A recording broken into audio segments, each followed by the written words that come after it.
Any young cricket fan has two big dreams: to meet your childhood idol and to one day play for your country. Mahendra Singh Dhoni has proved that dreams can come true, sometimes at the same time. When he was a youngster, there was one man who stood above all others on the Indian cricket scene. Brilliantly played, Sachin Tendulkar. Sachin Tendulkar. When I started off cricket, there was no one as big as him. I used to get up to watch him in the World Cup. Like, okay, if Sachin is batting, just wake me up. I will watch him bat and again go to sleep.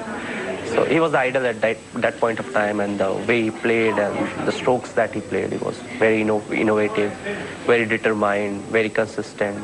So it was all him. Like, he's the god in India.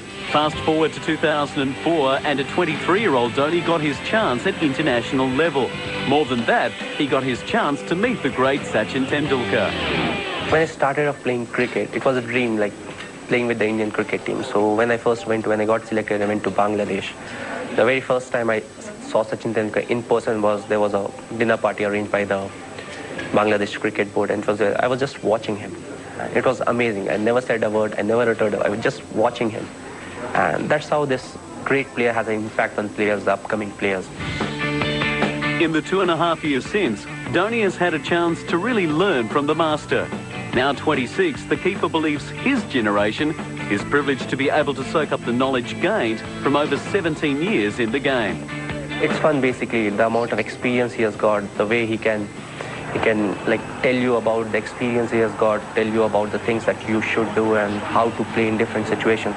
So batting with him is one of the best things you can do if you are playing cricket, and if you want to do something better, then obviously you can stand at the non-striker end and watch him play his shots.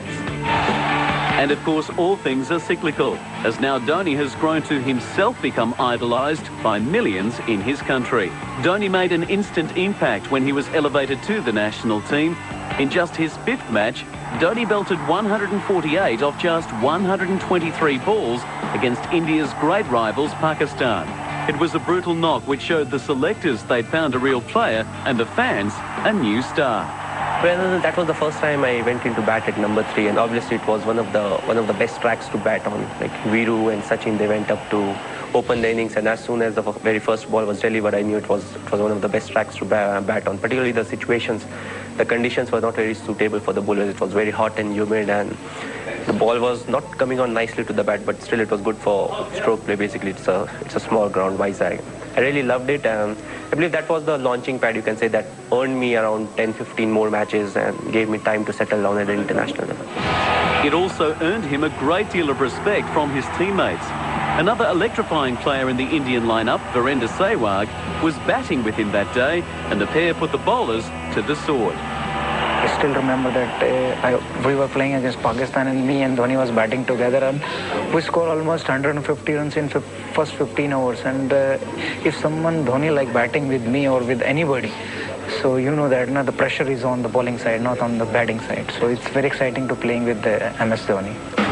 But the innings that Dhoni is best known for came a few months later against another subcontinental rival in Sri Lanka.